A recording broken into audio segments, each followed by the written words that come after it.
This is almost all etched brass. The boiler Firebox assembly on the 61XX and the A2 were made of white metal. This one is made of brass and it has to be formed. This is the actual Firebox. It requires a little bit of divergent thinking sometimes to identify the parts. The easiest way of removing them from the parent metal is with a Stanley knife. They tend to get a bit sort of marked, the blades, so you don't necessarily need a brand new one, but as always, care, don't go cutting near your fingers. Just nick through. Don't try and press too hard, just sort of go through a little bit at a time. Take off what's not required. When that's done, clean off any cusps and edges. There will be some. Etch kits are very cunningly designed. That, for instance, is the drawbar. So we have to remove that.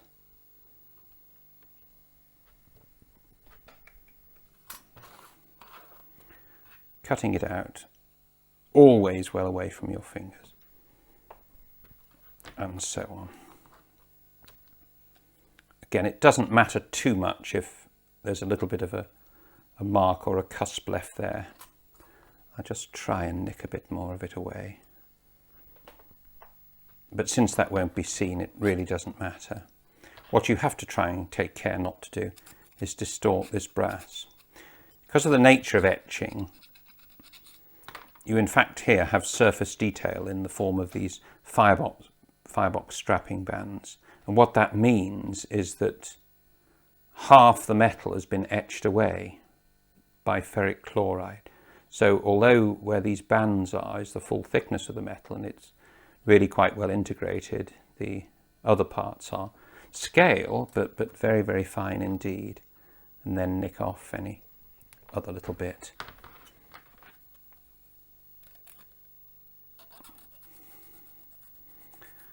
Now comes the fun, forming it. In the way that you can have three-dimensional chess, this is a three-dimensional jigsaw.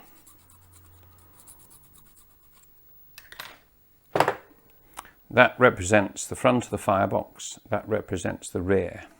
A little bit more cleaning up to do there. And I'm going back to use the device I started forming the A2 smoke deflectors with. Again, feeding this through. If you note here, that's the shape it should be. So you do have guidance. Whatever you do, don't bend these down at this stage, otherwise you won't be able to get the things in. You're also recommended in the instructions, I did read that far, to drill 2 holes here for washout plugs. Now this is where I disagree with the instructions, because if you drill the holes, that really does seriously weaken the metal and you'll find it will crease. I find it easier, and I'll show you later, to form the metal first before drilling the holes. You can always put a strengthening piece behind that to stop depressing the metal.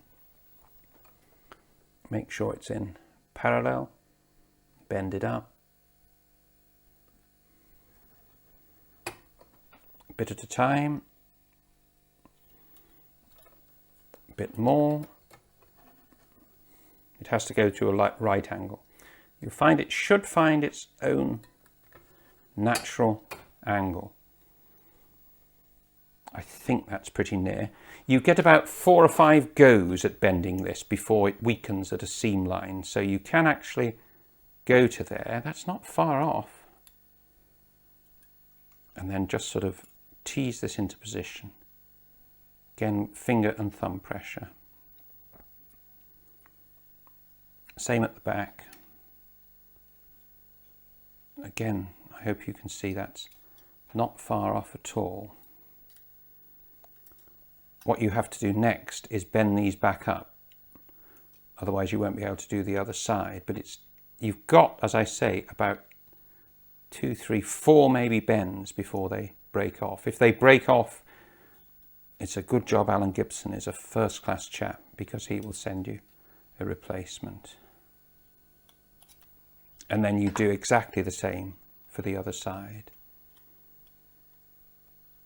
but that's how you start forming etched brass fireboxes and so on.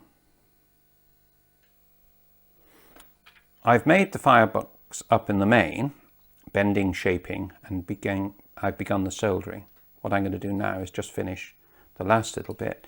You can see there that the shape is pretty good. It follows it very, very carefully. But I want to make sure that everything is soldered up nice and true. Now, this is a cheap beech mitre block. Its origins are lost in the midst of time. I don't use it for mitring anything.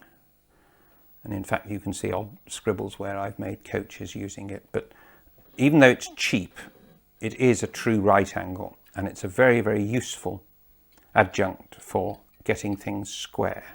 So what I'm going to do is press the work against that square.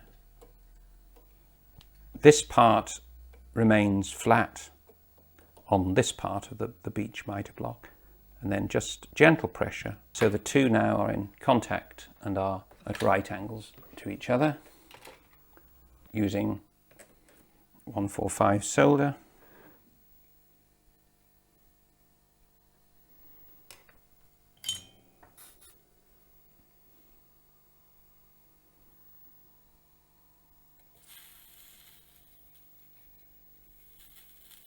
We go into that, hasn't quite taken.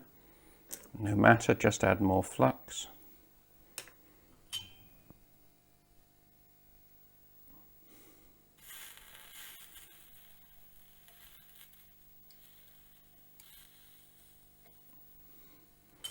Has now. Take it away. Yes, that's a nice joint. You get a little bit of marking as you scorch the beech, but that doesn't matter. Makes not an unpleasant smell. Sort of slightly scorched wood smell. So I haven't the faintest idea whether it's toxic, so don't get too attached to it and breathe in lungfuls, but it's not as bad as some of the noxious pongs we make. And then again, fill in. As usual, don't melt what you've already done.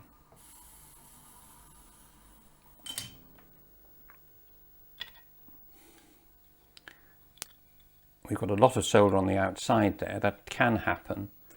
That's not a real problem. You can scuff it away by introducing the iron and flicking it away with a finger. Believe it or not, that didn't hurt. Much easier to remove from the front. I'll remove that in a moment, but if you can see now, I've got the makings of a nice square Midland bell pair firebox. Soldered up, always from the inside. Don't worry too much about that. I got rid of that mess from there. That'll clean up easily. That excess stuff will come off very, very easily with a file. And so will that slight staining from the beech, but there you are.